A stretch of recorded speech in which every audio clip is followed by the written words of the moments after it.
ये कहानी बालापुर गांव की है, जहां महेश अपनी पत्नी सुनीता के साथ एक छोटी सी झोपड़ी में रहता है। महेश के माता पिता का बहुत समय पहले ही निधन हो चुका था। महेश अपने माता पिता की इकलौती संतान थी। सुनीता भी अनाथ थी। महेश और सुनीता का विवाह 7 वर्ष पहले हुआ था, पर अब तक उन्हें संतान का सुख प्राप्त नहीं हुआ था। सुनीता, हमारे विवाह को 7 साल हो गए, पर अब तक हमें संतान का सुख प्राप्त नहीं हुआ। पता नहीं हमारे भाग्य में संतान का सुख है भी या नहीं। अजी, मैं तो हर रोज भगवान जी से यही प्रार्थना करती हूँ कि भगवान जी हम गरीब की झोली में भी संतान की खुशियां डाल दे। पति पत्नी बात कर ही रहे थे कि तभी एक बुजुर्ग महिला उन दोनों के पास आई। बिटिया, भगवान के नाम से कुछ खाने को दे दे। 2 दिन से कुछ नहीं मिला है खाने को। ईश्वर तेरी मनोकामना पूरी करेगा। अब सुनीता, घर में खाने को तो कुछ है नहीं। माँ जी भी मुझे भूखी लग रही हैं, लेकिन इन्हें ऐसे खाली हाथ घर से वापस भेजना अच्छा नहीं लग रहा। अब क्या करें? जी, मेरे पास 10 रुपए हैं। मैंने एक पैसा जमा किया था। रुकिए, मैं माँ जी को वही दे देती हूँ। 10 रुपए में कुछ भी खाकर ये अपनी भूख मिटा लेंगी। ये लीजिए माँ जी, 10 रुपए। आप इन पैसों से कुछ खाकर अपनी भूख मिटा लीजिएगा। मेरे घर में इस समय अन्न का एक दाना नहीं है। ले देकर बस ये 10 रुपए ही बचे हैं मेरे पास। आप इन्हें ही रख लीजिए। कोई बात नहीं बिटिया, तूने मेरी मदद की है।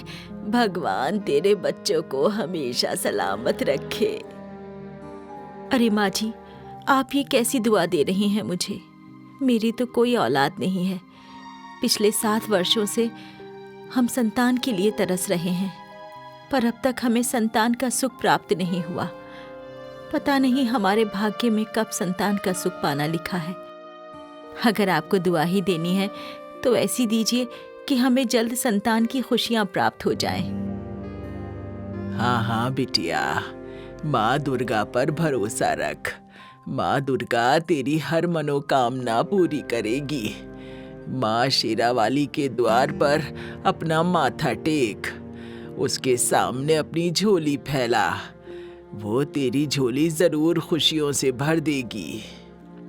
देख, 2 दिन बाद नवरात्रे के व्रत शुरू होने वाले हैं। तू माँ शेरावाली के व्रत रख और पूरी श्रद्धा से उनकी पूजा कर।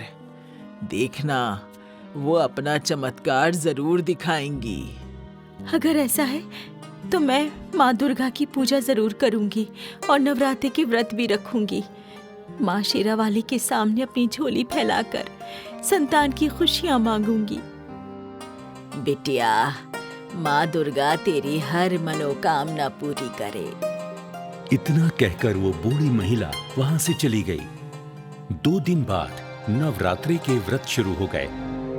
सुनीता और महेश ने पूरी श्रद्धा से नवरात्रि के व्रत रखे। देखते ही देखते नवरात्रि गुजर गई। एक दिन अचानक सुनीता को चक्कर आने लगे। अरे, ये क्या हो रहा है मुझे? चक्कर क्यों आ रहे हैं? महेश भी घर पर नहीं है। सुनीता जमीन पर बैठ गई। तभी उसे और ज्यादा चक्कर आने लगे और वो बेहोश हो गई। तभी महेश घर आ गया, लेकिन उसे घर में सुनीता कहीं दिखाई नहीं दी। तभी गांव का एक कुलदीप नाम का व्यक्ति दौड़ता दौड़ता महेश के पास आया। अरे, क्या हुआ कुलदीप भाई? इतने हाँफ क्यों रहे हो? अच्छा बैठो बैठो, पहले सांस तो ले लो। अरे महेश भाई, मुझे अपने गांव के डॉक्टर ने भेजा है तुम्हें बुलाने के लिए। तुम्हारी पत्नी अस्पताल में है, फौरन मेरे साथ चलो। क्या? सुनीता अस्पताल में है? क्या हुआ सुनीता को? अरे भाई, मुझे नहीं पता, तुम बस चलो, डॉक्टर ने बुलाया है। कुलदीप की बात सुनकर महेश घबराते हुए अस्पताल पहुंचा। वहां के डॉक्टर के पास उसकी पत्नी सुनीता बैठी हुई थी। सुनीता, सुनीता खैरियत तो है? क्या हुआ तुम्हें? तुम ठीक तो हो ना? अरे महेश भाई, घबराओ नहीं, सुनीता भाभी ठीक है। पहले तुम ये बताओ कि ये हुआ कैसे? हाँ, क्या हुआ डॉक्टर साहब? मेरी पत्नी को क्या हुआ है? अरे महेश भाई, वही तो मैं आपसे पूछ रहा हूँ कि ये चमत्कार आखिर हुआ कैसे? हाँ, चमत्कार? कैसा चमत्कार डॉक्टर? अरे महेश भाई, आप पिता बनने वाले हैं। आपकी पत्नी सुनीता माँ बनने वाली है। बधाई हो। हाँ, क्या कहा आपने? हाँ हाँ जी, आप पिता बनने वाले हैं। माँ दुर्गा ने अपना चमत्कार दिखा दिया। देखिए, हमारी झोली में संतान का सुख डाल दिया। हाँ, क्या मैं पिता बनने वाला हूँ? सच सुनीता, मैं पिता बनने वाला हूँ। हाँ। महेश की खुशी का कोई ठिकाना नहीं था। वो पूरे अस्पताल में खुशी के मारे घूम रहा था। दोनों पति पत्नी घर वापस आ गए और उसके बाद महेश अपनी पत्नी सुनीता को लेकर माँ दुर्गा के मंदिर गया और माँ शेरावाली के मंदिर में माथा टेक कर दोनों पति पत्नी घर आ गए। अजी सुनिए, माँ ने अपना चमत्कार तो दिखा दिया। अब हम उनके नाम का भंडारा करेंगे और मासूम बच्चों को खाना खिलाएंगे। हाँ हाँ सुनीता, ये भी कोई कहने की बात है। हम जरूर बच्चों को भोजन खिलाएंगे। हाँ। अब मुझे एक बात समझ में नहीं आई। जब आप घर में नहीं थे, उस समय मुझे चक्कर आ गए थे और मैं बेहोश हो गई थी।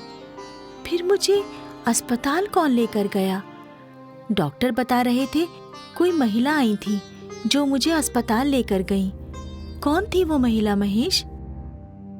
लेकिन सुनीता, अस्पताल में तो कोई नहीं था और डॉक्टर ने भी इस बारे में कुछ नहीं बताया। हाँ, ये सब माँ दुर्गा का चमत्कार है। देखते ही देखते 5 वर्ष बीत गए। सुनीता और महेश का बेटा अभय अब 4 वर्ष का हो चुका था। अभय के आते ही सुनीता और महेश का जीवन खुशियों से झूम उठा था। एक दिन अभय घर के बाहर गली में खेल रहा था कि तभी एक मोटरसाइकिल ने अभय को टक्कर मार दी। अभय बहुत जख्मी हो गया। अभय!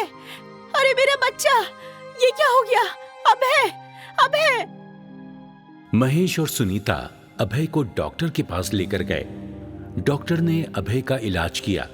काफी समय बीत जाने के बाद डॉक्टर सुनीता और महेश के पास आया। क्या हुआ डॉक्टर? मेरा बच्चा ठीक तो है ना? हाँ।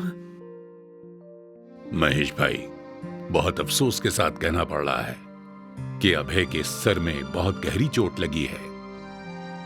उसका होश में आना बहुत मुश्किल है। अब तो कोई चमत्कार ही आपके बच्चे को बचा सकता है। आपके पास 20 घंटे हैं।